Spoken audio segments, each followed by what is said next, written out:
The calendar notification blinks on my screen. Pre-op appointment, Thursday, 10 o'clock a.m. Below it, another pops up. Kent's mandatory retirement celebration, Thursday, 10 o'clock a.m. Same time. Same day. My chest tightens. That surgery was scheduled months ago, a critical procedure to remove what my doctors called suspicious tissue. They said do not delay. They said another postponement could cost me everything. I reach for my keyboard, ready to email Kent that I can't attend his party. That's when my office phone rings. "Audra," he barks, "you haven't RSVP'd to my retirement gala." "I have a medical procedure that day," I say carefully. "It's been on my, cancel it," he cuts in.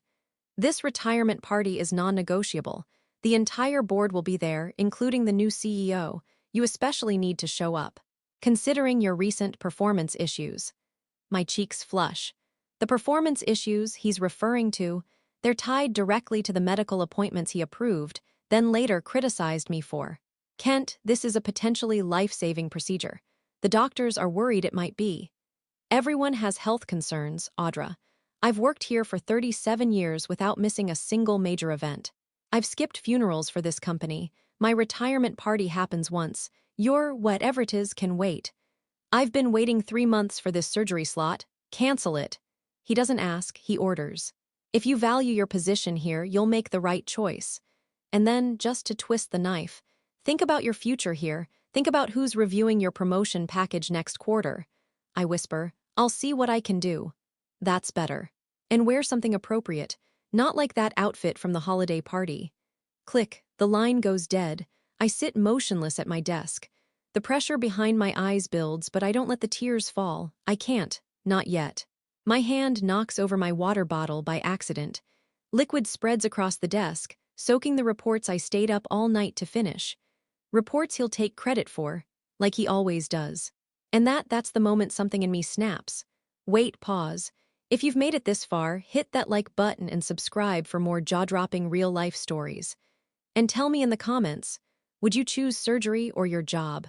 You won't believe how deep this goes. I'm Audra. I used to be known as the peacemaker. The one who smoothed things over, kept her head down, made herself useful without rocking the boat. But this time, I'm done being quiet. Before I go further, let me tell you who Kent really is. When I first joined the company, I was fresh out of grad school, ambitious but quiet. Kent was already a legend. The man who turned failing divisions into gold mines. Ruthless, unquestioned, untouchable. So when he picked me for his team, I felt lucky. That feeling didn't last long. Our first quarterly review, he stole my entire analysis, stripped my name off the slides, presented it to the board like it was his masterpiece. I mentioned it to him privately. He laughed. "Welcome to the real world, kid. Ideas belong to whoever has the power to use them." Over the years, I learned what power meant to him. It meant humiliation, manipulation, and control. Kent collected people's secrets, stored them like weapons. He'd wait, sometimes years, to use what he knew at the worst possible moment. I survived by becoming his shadow, the fixer, the ghost in the machine. I stayed 2 steps ahead of his chaos. I became invisible and indispensable. But when I got sick, all of that changed. The fatigue came first, then pain, then scans, then the phone call I'll never forget. "There's a growth, aggressive, we need to remove it immediately." At first, Kent pretended to care, approved time off, even mentioned his sister's health scare, but it didn't last. Soon he was scheduling urgent meetings during my appointments, making passive-aggressive comments in front of others. "Team members are really picking up your slack. We all have health issues, but some of us still show up." Every week he pushed harder. He chipped away at my reputation, my credibility, my standing. Now he's threatening to ruin my entire career if I don't skip my surgery for his retirement party. And I've had enough. That night, I go back to the office after hours. Everyone's gone. The halls echo. I make my way to Kent's office. The door is open. He never locks it. Why would he? The king never expects to be overthrown. His walls are covered in photos, him with governors, CEOs, celebrities, a shrine to his ego. But he made one mistake. He trusted me too much. As head of operations, I had access to everything, his schedules, files, emails, even board communications. He assumed I was too weak, too sick, too scared to ever use what I knew. He was wrong. That night I start pulling files, Performance reviews he faked. Safety violations he buried. Expenses he reclassified. Emails that were damning. And I wasn't just grabbing dirt. I was building a timeline. 5 years' worth of patterns, cover-ups, and cruelty. A roadmap of a man who thought he could destroy anyone and walk away smiling. But not this time.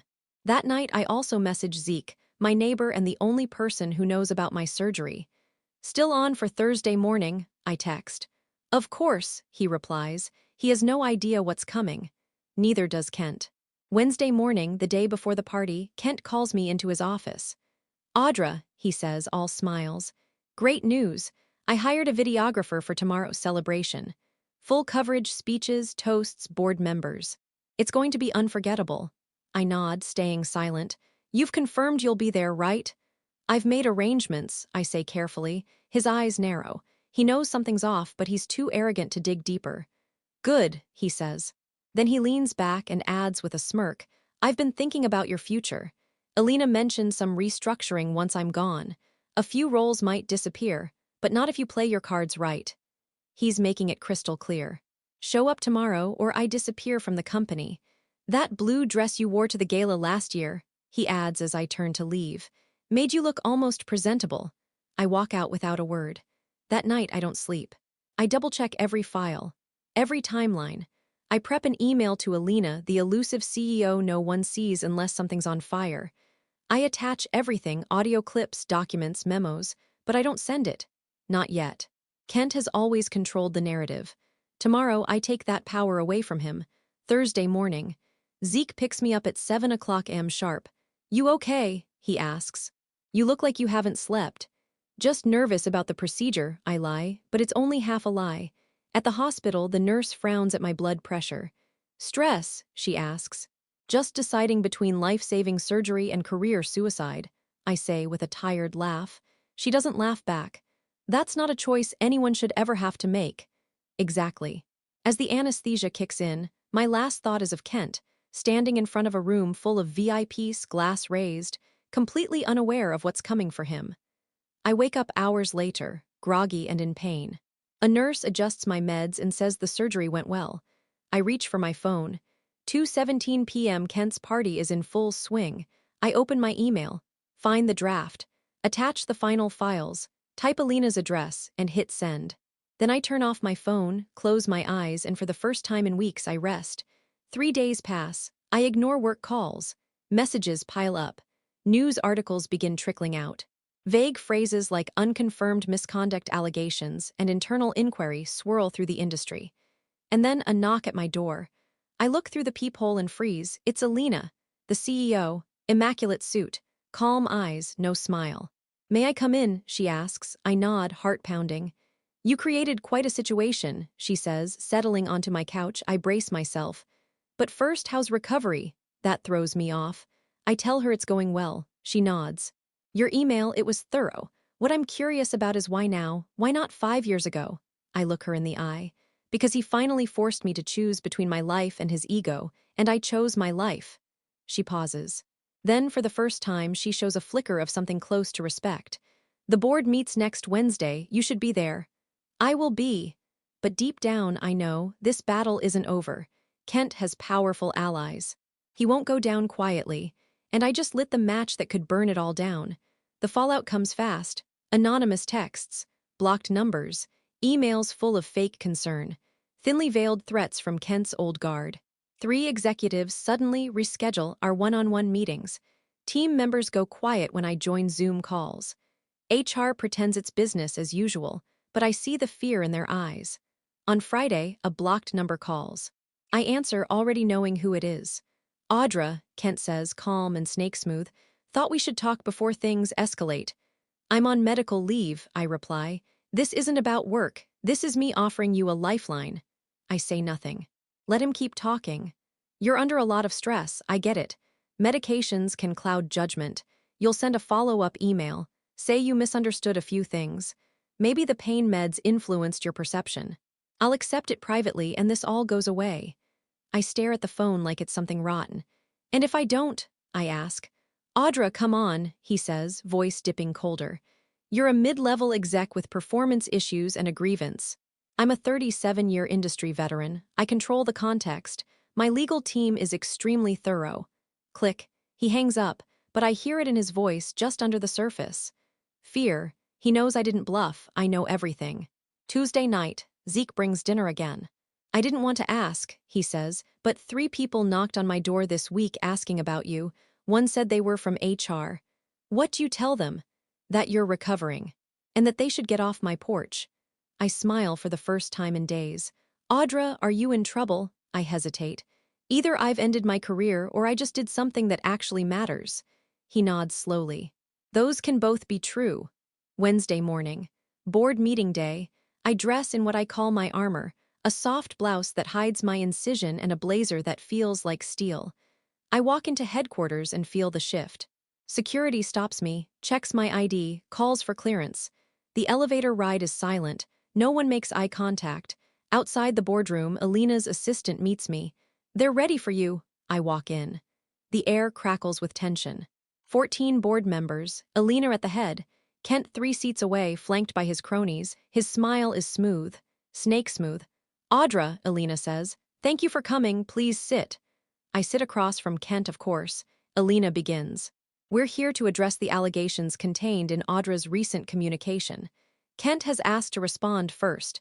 Then Audra will have equal time. Kent leans forward, warm and condescending. First of all, he begins, I'm glad Audra's procedure went well. We're all concerned for her health. Classic. What we have here, he continues, is a case of confusion. A valued employee under medical stress misinterpreted normal business practices.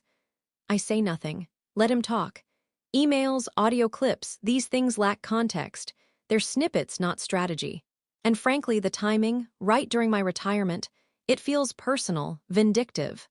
He spins the story for 20 straight minutes, carefully chipping away at my credibility. And I can see it working. The board begins to shift. Doubt creeps in. Until it's my turn, I don't say a word. I pull out my phone, connect it to a small speaker. Hit play. Kent's voice fills the room. You're a mid-level executive with performance issues. I'm a 37-year veteran. I control the context. The room goes dead silent. Then I play another. Delete the safety report before the review. Another. Falsify the performance rating for Josh. I want him gone by Q2. Another. Ignore Alina's directive. We'll push the deal through and clean up later. With each recording, the charm Kent weaponized begins to crack. The warmth drains from his face. When I finish, I look up. He's pale. Those are illegal, he blurts. She can't use those, Alina cuts in. Our state is one-party consent. If she was part of the conversation, it's legal. Kent's voice rises. That's out of context. And that's when I deliver the final blow. You're right, context does matter. I hand out copies of the master document, 5 years of files, emails, reports, falsifications, threats, patterns. I look around the room. I don't want immunity. I want truth. I enabled this by staying silent, but not anymore. You've rewarded Kent for years and punished everyone who spoke up. I'm not here to be protected. I'm here to break the cycle. The silence is thunderous. Alina clears her throat. Kent, please step outside while the board deliberates. This is insane. You can't. Security is in the hall. Kent stands. No allies. No power left in his voice. He walks out, and the room exhales. The boardroom doors close behind Kent with a final click. Then the questioning begins. For hours, I walk them through everything, the falsified data, the rigged reviews, the buried safety violations. I answer every question. I give them names, timelines, documents. I don't flinch. Yes, I enabled it. Yes, I stayed silent, but not anymore. By late afternoon, Alina re-enters the room with the final decision. Effective immediately, Kent is terminated from all positions. His retirement benefits will remain, per legal obligation. However, his standing within this organization is gone. I nod. 3 board members, those closest to Kent, resign on the spot. As for me, I receive a formal reprimand for not coming forward sooner. Fair, I accept it. I'm placed on extended paid leave while a full investigation begins. 6 weeks later, I walk back into a very different workplace. The changes are everywhere. Anonymous reporting system, redesigned performance reviews, mandatory ethics training for every senior executive. Alina, now fully in command, places me in charge of implementing accountability structures across all departments. But not everyone's happy. Some of Kent's old allies still lurk in the corners. They don't challenge me directly, but I see them watching. Let them. The fear Kent used to weaponize, now it's aimed back at the people who deserve it. On my first day back, I find a note on my desk. Simple, unmarked. But I know the handwriting is Alina's. Sometimes the most important surgeries remove what's been poisoning us for years. I fold the note and keep it in my drawer. A few weeks later, I'm in a quiet cafe when a stranger sits across from me. "You don't know me," she says, "but I used to work with Kent. What you did, it changed everything." I don't say anything, just listen. "He ruined people, made them think they deserved it, but you made them see the truth." I nod, and for the first time in a long time, I feel peace. Sometimes people ask me if I regret it, destroying someone's career, risking my own. And to them I say, no, Kent didn't just abuse power. He built an empire on silence and fear. And I tore it down one receipt at a time. So if you are sitting in a job or a relationship or a life that feels like you're slowly disappearing, remember this. Power isn't in the loudest voice. It's in the first one willing to say, enough. If my story resonated with you, do me one favor, like this video. Subscribe for more true stories, and in the comments tell me, have you ever had to take down someone untouchable? Your story might be the one that gives someone else the courage to speak up. Trust me, courage is contagious, and sometimes, karma needs a little push.